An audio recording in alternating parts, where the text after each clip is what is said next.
All right. Again, good afternoon. Thank you for joining me today.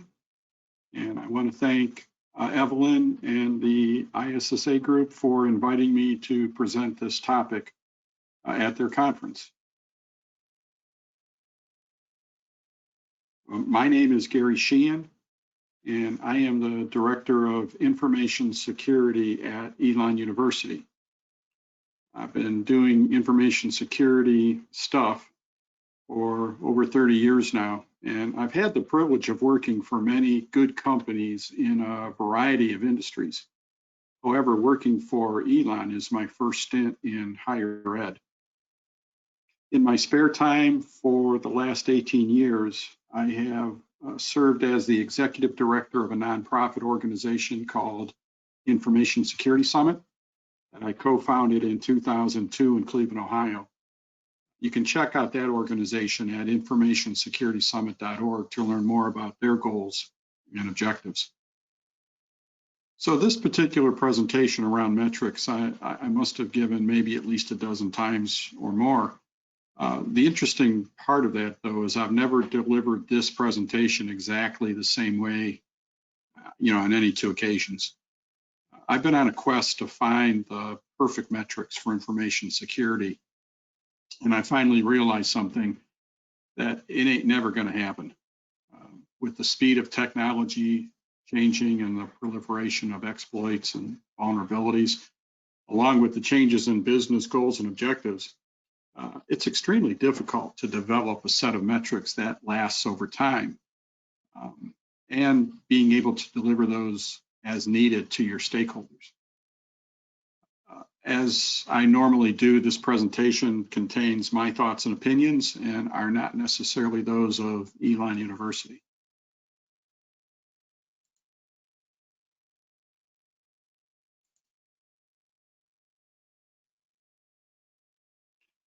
Just because generating metrics can be a difficult chore doesn't mean it can't be done or shouldn't be done.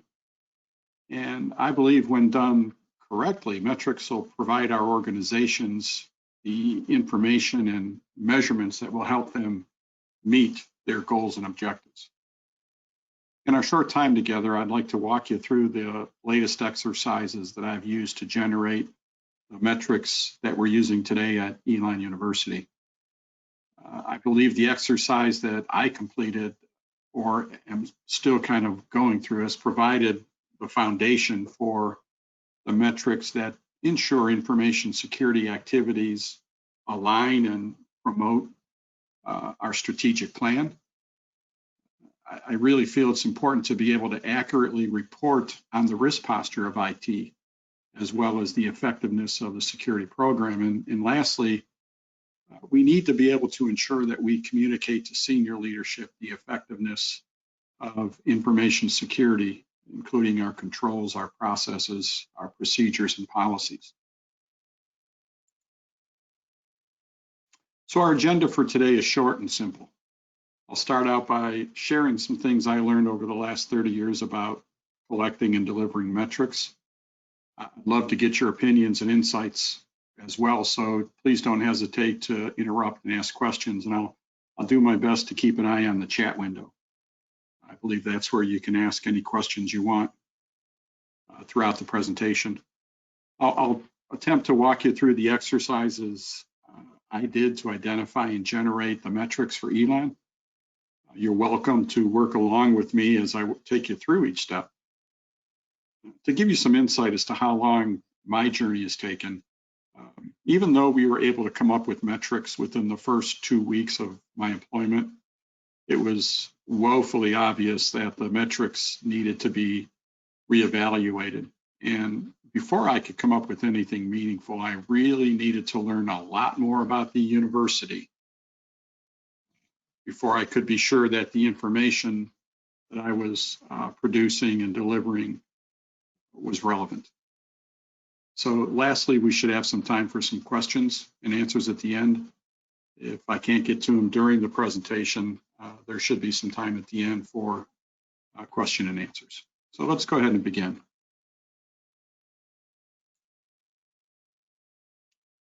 So everybody needs to have their own reasons, objectives, and methods for generating and communicating your security metrics. So I'm not saying these are wrong, but we all probably won't be using the same metrics for measuring our efficiency and effectiveness.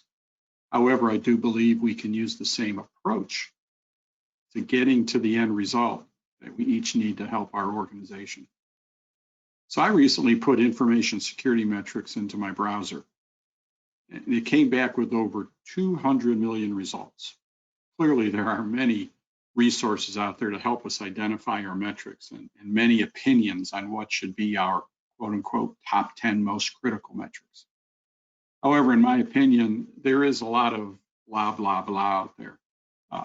Much of the information is good, but what I found most helpful was the information that provided me insight as to how and why I would be more valuable to my organization if I could identify those metrics that related to my job that would provide the information to my organization needed to meet their strategic goals. So, I realized that I could, they have to be trackable and relevant and meaningful, but until I could figure out the information my leadership needed to make decisions, I wasn't quite sure what metrics to put out there.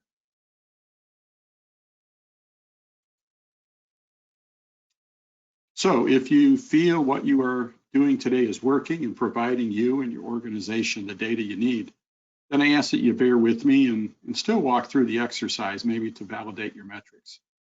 And I could use your expert insight too to make my next presentation on this subject even better and more relevant. So if you have some insight or ideas, feel free to share them. What I'm going to walk you through is the approach I took to develop the metrics. As security leaders, I believe we have a responsibility to understand and embrace metrics as critical tools to tell the story about our value to the organization. I don't believe there is a specific template for what should be measured with metrics, since every company's business environment is different and most of our goals and objectives can be unique in some respect. In the end, we must be able to explain how our security services and controls support the organization and its strategic objectives. And we need to ensure our leadership that our controls are effective and efficient. So let's begin. Step one, take on your role as a business leader. And what I mean by that is a business leader does not equal job title or where you sit in the organization. But as an information security professional, you need to be part of that leadership organization, if you will. Senior management is often responsible for the development of clear, concise strategy to address the threats and vulnerabilities to cyber attacks. The CISO is expected to have technologies and security controls in place that reduce the organization's risk, as well as processes to monitor the effectiveness of the security program. Generally, risk management frameworks such as NIST or the ISO or COBIT, they can be used to help establish the current risk baseline. Elon is a data-driven organization, and they hired me to be their director of information security. So the reason I accepted the position is that through the interview process, I got the impression they were looking for a person who would focus their efforts in helping the university succeed in executing their long-term strategy. I believe they were looking for a strategic partner that understood security, compliance, and the impact of risk. And I also like the fact that they routinely made decisions on the data they collected, and their university strategic metrics were very mature. So step one, assume the role of the business leader. Find out what makes your senior leadership tick. Thoroughly investigate who your stakeholders, both primary and secondary, are, and what makes them tick. As a business leader, I needed to change my vocabulary to be more narrative and business focus when I discussed IT and information security issues. I also needed to build credibility among the senior leadership. I realized still today that this step never ends, as it's something I always need to work on and work toward and understand better.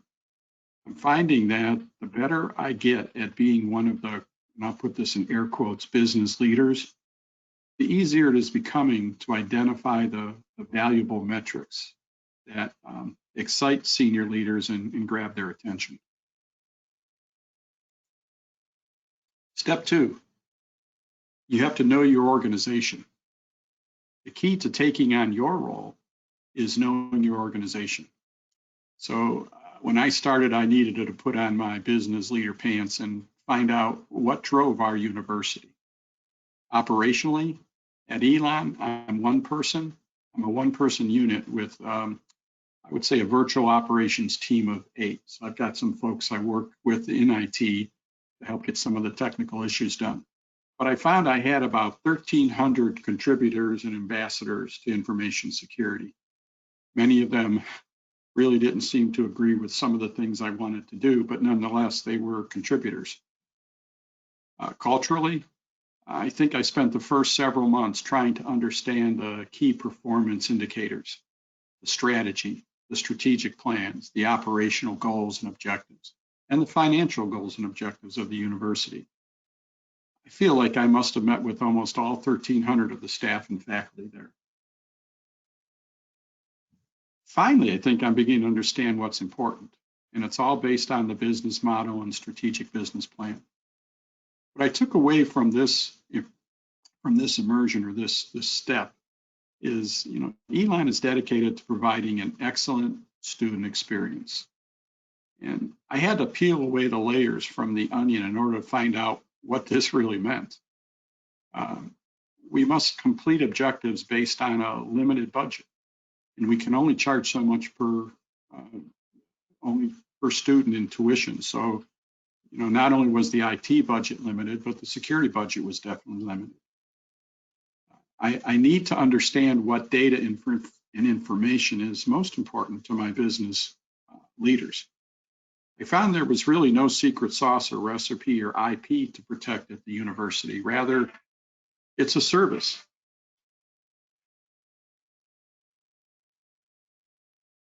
I need to understand what the university plans were for moving forward, realizing that they had and still have today a 10-year strategic plan. How do I fit into that 10-year strategic plan, and what information do I need to provide them to ensure that strategic plan succeeds? And lastly, I needed to understand what others in the organization needed in order to support their goals and objectives. So I've been at Elon now about 18 months, and I'm still learning about the organization. It's truly never-ending opportunity. And I would bet that no matter how long you've been at your organization, you're still learning about stuff that's going on there. What's important, what's not important, how you can contribute.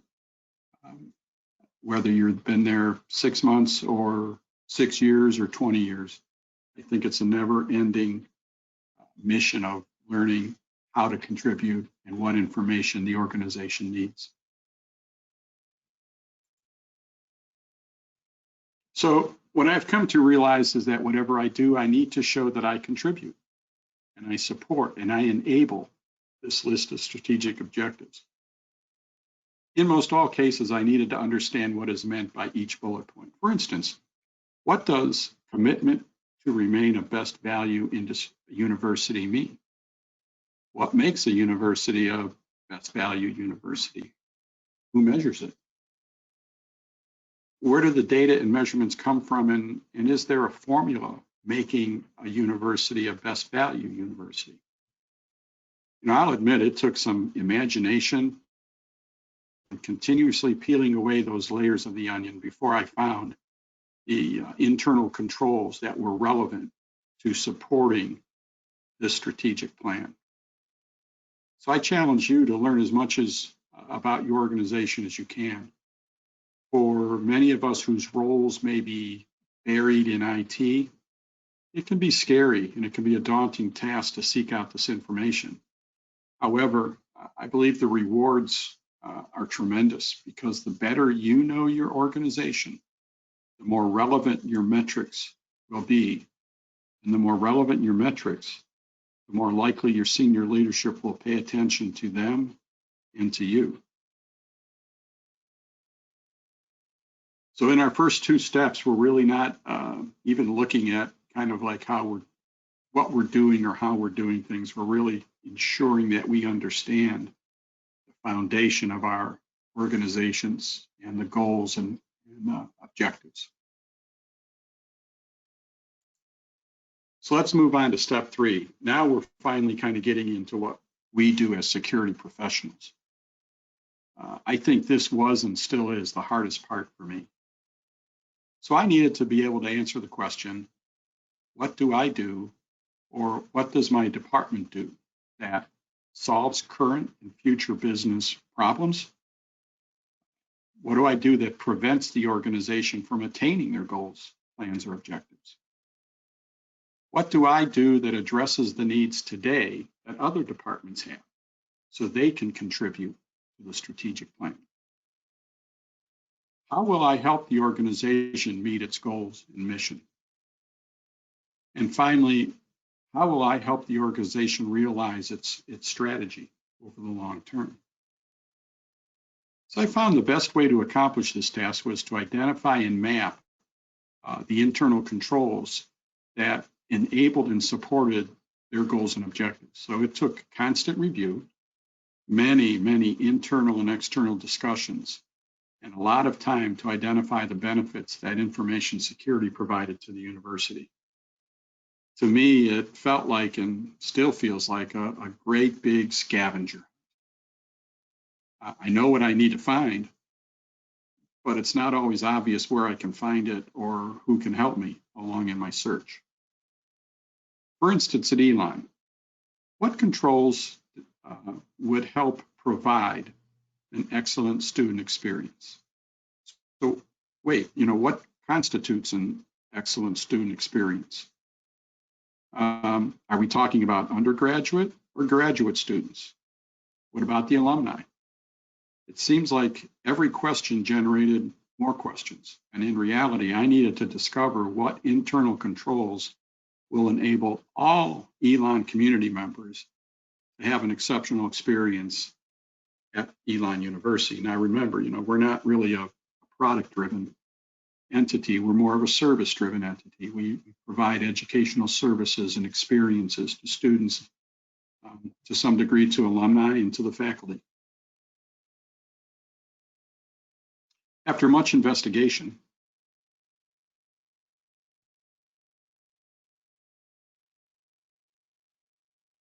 there we go. After hold on,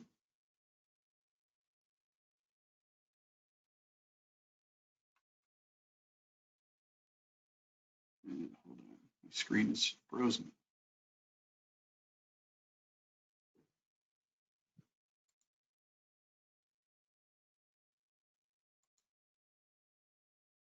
There we go. So after much investigation, the internal control groups that most impacted our ability to succeed and address the issues around what an exceptional student experience were security awareness and education, access control mechanisms for security and compliance, our intrusion detection and prevention systems, and of course, controlling the budget, because the less money we spent meant more money for student toys. So in step 3, I would challenge you to be able to map all your internal controls to the goals and objectives of your organization. Now, this will help you understand where and how you support your organization goals and objectives, as well as ensure alignment with your stakeholders. And using one of the popular frameworks like ISO or COBIT or COSO, will help to ensure that you have not only all your bases covered, but I found mapping to be easier by using a combination of those 3 frameworks to take your controls from the technical environment up to the business environment.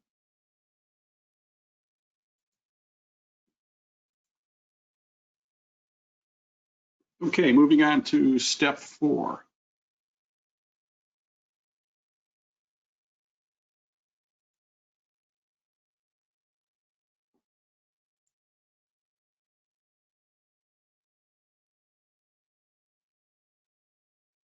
So once you've identified and mapped your controls, it's time to move on to step 4 to measure the effectiveness and efficiency of those internal controls.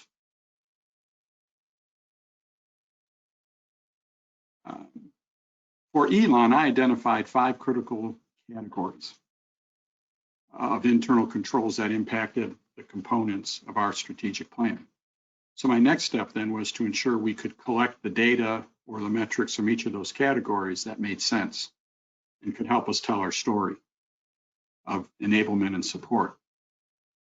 So in this step, many of the buzzwords and catchphrases we discussed early on around the metrics and collecting data, now must be considered. Like, for instance, we needed to be able to explain the purpose of each control. Metrics should support a business goal. Connecting metrics to the business will help us prioritize our resources more effectively.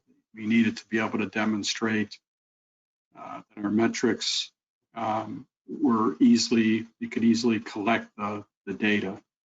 We needed to ensure the efficiency of our processes and the outcomes we controlled. We needed to ensure we just didn't report a number, that we were actually answering questions like, why are we collecting this and what story does it tell? I needed to know the actions that I would take based on the metrics we were recording. So if I were to report a number or tell somebody, hey, we did X amount this month, I needed to understand how that related to it and what story it told, and especially from a business standpoint. We all know that the data used to create metrics should have a high level of accuracy and precision and reliability. It must be easy to process and analyze. The data should be collected, processed, and posted to maybe a central collection point. So it shouldn't take a long time to prepare and report your metrics. Like, for example, if you're reporting metrics on a weekly basis, you shouldn't really take more than a few hours to compile the data and report it. It takes you 2 or 3 days. That's way too long to have to collect that data and post it. And lastly, we're constantly reminded that our implementation of our controls must remain cost effective. For each control or control group, I had to be able to answer, how much is enough, and understand what is good enough in the eyes of the university. And that's where I think a big difference becomes between organizations is, what might be good enough for mine may not be good enough for yours, or vice versa. So the type of metrics and the level of metrics that you collect and how you present those, becomes different for every organization.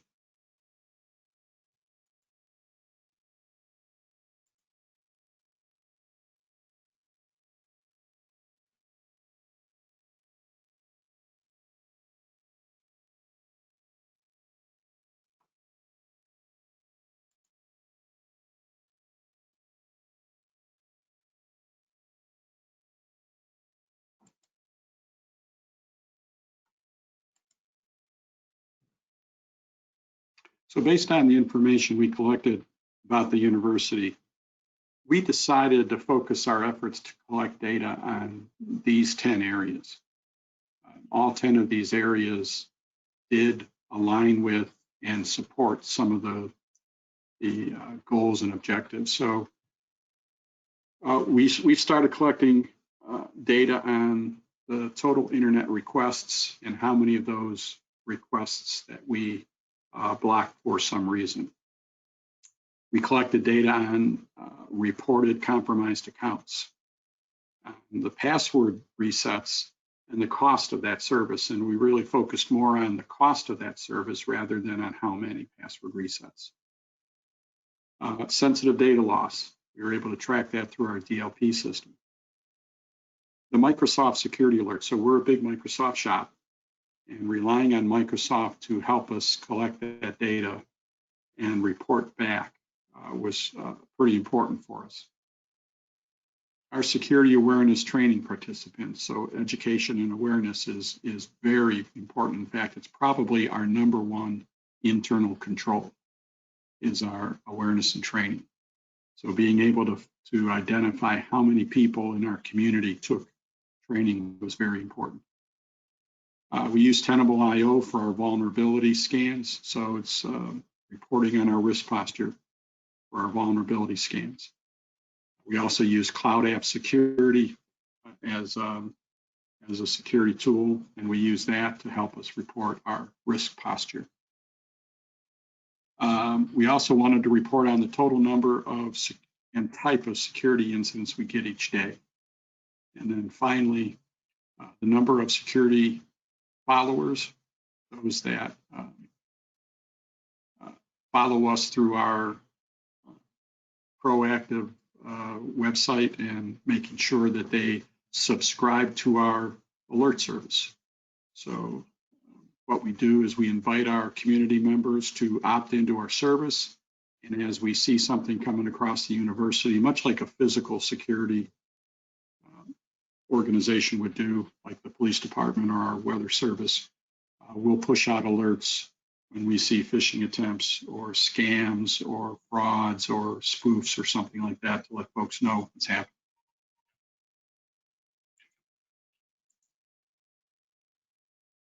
So based on the information we collected about yeah, that's it.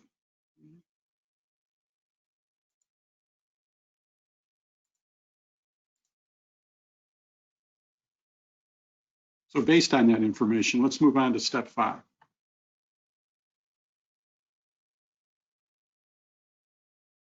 So it's time to produce now and validate our planned metrics. What we wanted to do was map each metric to the goal or objective, and then we added in the tool or mechanism used to collect the data. That was a worthwhile exercise because that helped us understand really the control and the tool. And did we have the right tools or did we need other tools? And were we collecting the right data with those tools? So at the first pass, we realized some of the data we needed, we weren't collecting. We also realized we were wasting time collecting data that nobody wanted or needed to see. And lastly, in this step, we found we needed to add audience and reporting mechanism and frequency to our map because it was important. You know, there's different audiences need to see different data, and different audiences need to see different data at different frequencies. So making sure that we had the, you know, we could identify the goal, the measurement, the audience, and the reporting mechanism helped us to outline our list of metrics and how we would be presenting those. This step was critical to our process as we found stakeholders that were interested in our metrics because they had a direct impact on the services they provided to the university. And our CIO wanted to see metrics from our tactical operational activities so he could watch for trends in efficiency and effectiveness of our security operations. We also needed to take into consideration on how we reported and how often we reported the data, as each audience had different needs and abilities to consume the data. So we ended up coming up with a spreadsheet. Let's see if I can bring this up. Yep, they've come up with a spreadsheet that looks something like this. The university goal, so we had some long-term goals. We had our stakeholder, most likely the departments. We had the metric that we used. We talked about compromised accounts, password resets, copyright infringement, and a whole bunch of other ones. The data source that we were pulling the metrics from, some from our ticketing systems, some from, we use Splunk internally, so we're able to generate some reports out of Splunk. We had data being exported to automated spreadsheets. We have some service providers that can provide us the data, such as Allied Insurance, Tenable, Microsoft. They were able to supply us data. And then I think those were some of the major ones. The required frequency went anywhere from daily to twice a year. You know, we, as far as tracking our training and awareness and number of followers, we only needed to present that to senior leadership twice a year. So this was very helpful, and there's a few more rows in our spreadsheet than this, but I wanted to show you an example of how we're kind of getting to the point where we're able now to create the metric and then what we do with it. The delivery mechanism was interesting because some wanted to see a metric in a spreadsheet, others wanted to see a dashboard, some wanted a report. And I don't have any of the reports examples on here, but there's a couple that just want to see reports of what we did, how we did it, you know, what the outcomes were. We also have a delivery mechanism that I don't show here, but one of the delivery mechanisms are quarterly security forum meetings where we discuss high-level incidents. So those usually don't necessarily reside in any report, but we'll discuss them at our quarterly meetings, and we'll come up with some remediation, which then gets documented.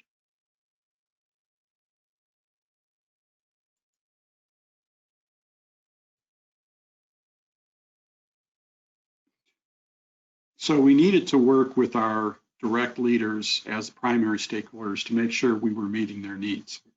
So you want to make sure that what you're doing meets the needs of your leaders and that they clearly understand the impact and value of the data that you're collecting and sharing. You know, at a minimum, we should be able to communicate at Elon, we should be able to communicate alignment to corporate strategy, the security risk posture of the company, and the efficiency of our internal controls and the impact on the budget. Since developing metrics is really not a one and done process, as you can imagine, I challenge you to produce your metrics and share them. This is the only way you'll be able to know if they are accepted by your stakeholders and provide any real value to the organization. You know, it's interesting. This is, for us, this is a never-ending evolution. And we started generating and creating metrics and meeting with people and sharing numbers and constantly kind of tweaking them and delivering something new. And even today,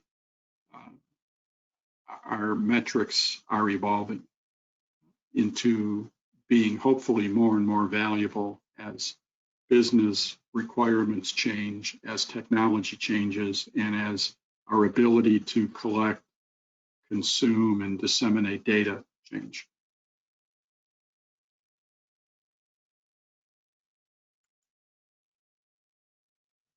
So the success of our program really is judged by the degree by which meaningful results are produced and shared and understood. So a comprehensive information security measurement program should provide justification for the decisions that directly affect our security posture as well as our risk posture. So these decisions, they often included budget and personnel requests and allocation of available resources. Our security awareness program really needed to assist in the preparation of required reports relating to security performance. So we needed to be able to generate those reports that both support and explain some of the things we did, the way we did them, and the efficiencies of those controls. So I found, in doing this, I found the success of my metrics initiative required me to use them in a variety of ways. So I needed to be able to communicate them to drive overall awareness of the program. People needed to understand who we were, what we did, and why we did things. I used them to promote information security as a risk reduction business enablement platform. So I wasn't necessarily reporting metrics that demonstrated how we stop things, but more how we enabled business to move forward, to succeed. I use them to drive improvements in the program and the business processes. One good example of that is identity and access management, being able to create accounts and get people productive much quicker. And we use some metrics over time to do that. And once our identity and access management process was mature, that metric really wasn't important anymore. And we ended up dropping that metric because the process was consistent and pretty efficient. I used them to improve stakeholder relationships.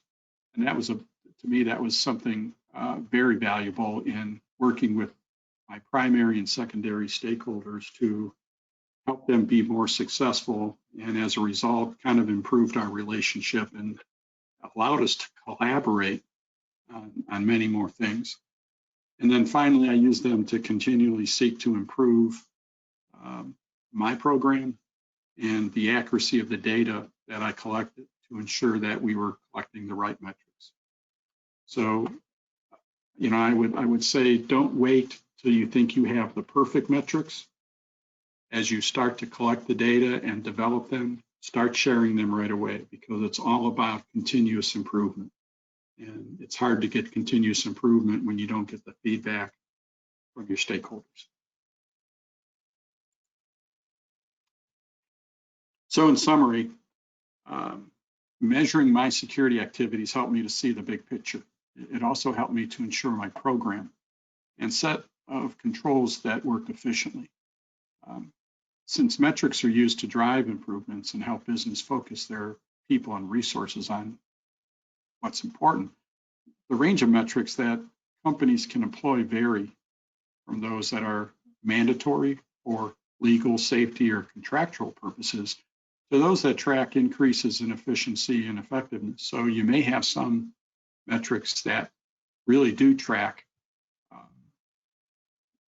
compliance or regulatory or contractual requirements, and then those that just track efficiency. And I think good metrics, they don't necessarily do all of one or the other. There's a good mix of what you're tracking and what you're reporting on. Whether it's economics or security, the purpose of any metrics program should be to enable intelligent and informed changes to our behavior. And any metric being considered should be supportive of that goal. So as we know, metrics are measurements that are compared to a baseline. They help us determine what's working well and what needs improvement. So while the raw data offers insights as to what IT security professionals do, the key is to find those important correlations on how it can apply to the business as a whole. And that's, I can't stress that enough. That's where I found the value in being able to correlate what I did and what my team did, correlate that to how the business did and what it did to support the organization.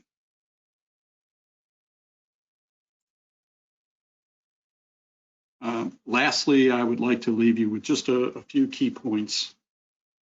I think there's 6 of them here. Metrics should kind of alleviate fears of the executives, right? Metrics help executives and IT professionals feel more at ease with where the company is security-wise. Security metrics should help identify areas for improvement and gaps in our security posture. Second, metrics should answer executive questions. Numbers either help ease confusion or signify other areas for improvement. So offering quantifiable evidence in a language that the business can understand offers better understanding and insight into the information security program. And I think that's key to kind of repeating. It should be quantifiable evidence in a language that the business can understand. You know, it's no good spouting off metrics that are technical in nature and trying to communicate them to the business because they just won't get it. So it's quantifiable evidence in a language that the business can understand. Effective metrics help to continually prove, you know, the worth of what we do as security professionals, right?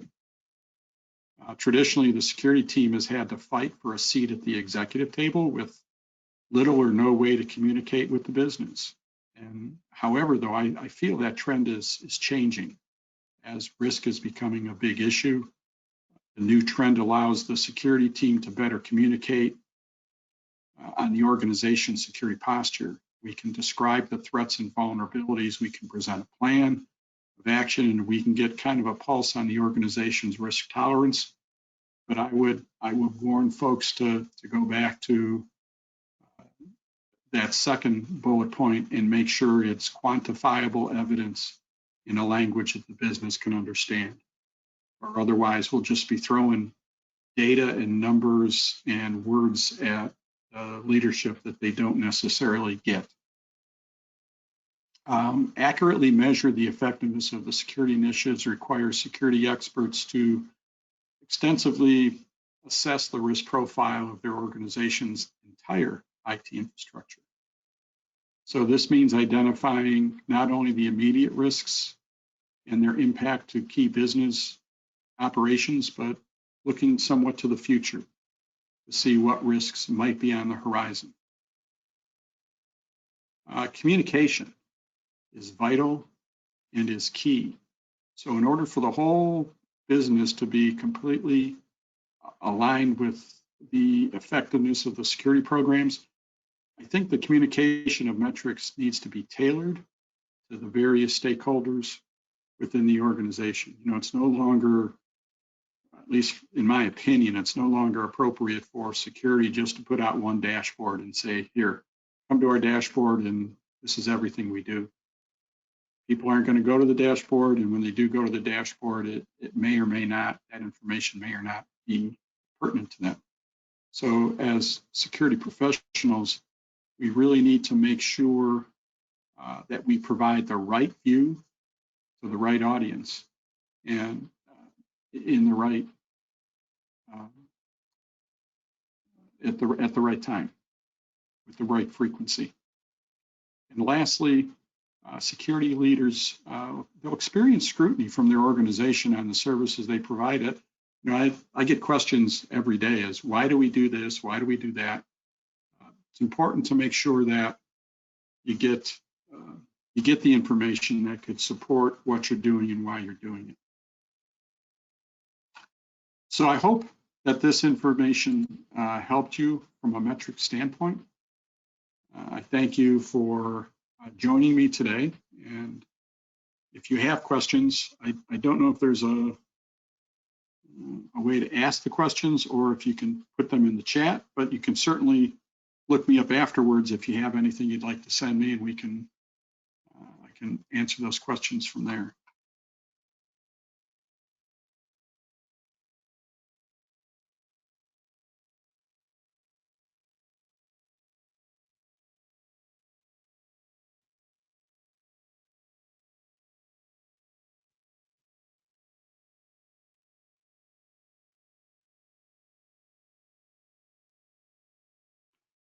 All right, well, I hope you all have a great day and you're having a great conference.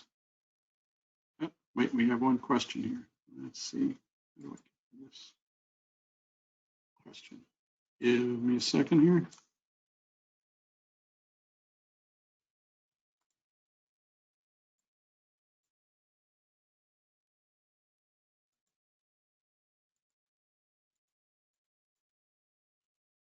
So any thoughts on Go ahead. KRIs versus KPIs and how to use each effectively?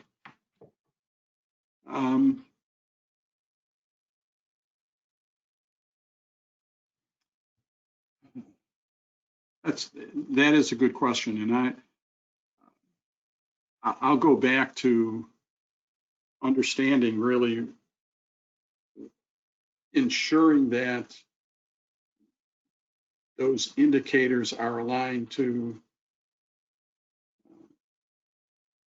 well, I guess I'll put it this way. Sometimes you can report and communicate some of the metrics in report style. You know, I'll go back all the way, and it really depends on the mechanism for delivering the message. If the message is more around, if it is targeted at a higher level around more broad topics, that might be, you know, a face-to-face meeting, or like the quarterly forum where we discussed something that was maybe a little bit more confidential or sensitive at a higher level within the organization. Other information that maybe wasn't as critical could be put into reports or dashboards. So,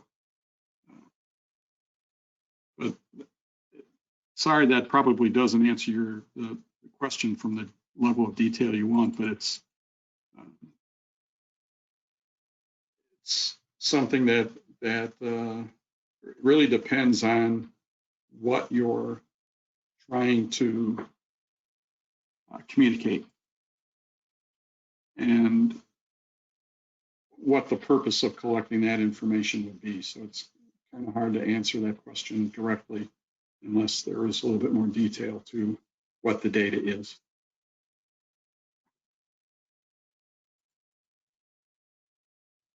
What happens if the numbers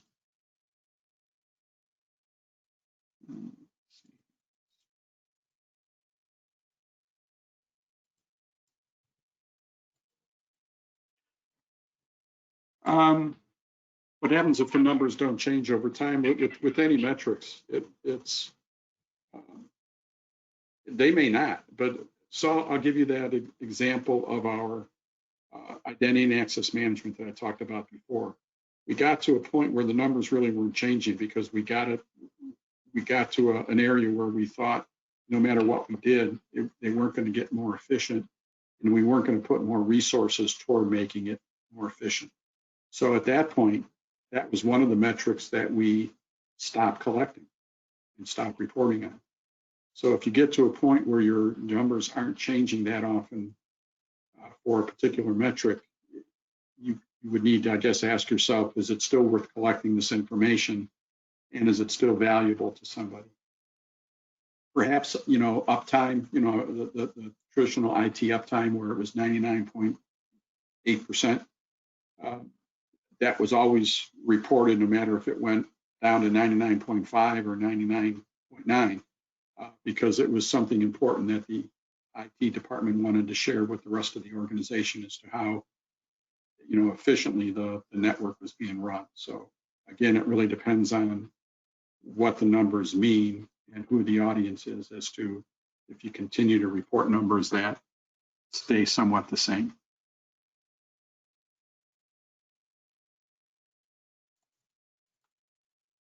All right, we're at 1:50. I appreciate your time. Certainly feel free to look me up if you have any additional questions. I'd be happy to share this presentation with you if it's not already being shared through the conference folks. But hope you all have a rest of a good day, and thank you very much.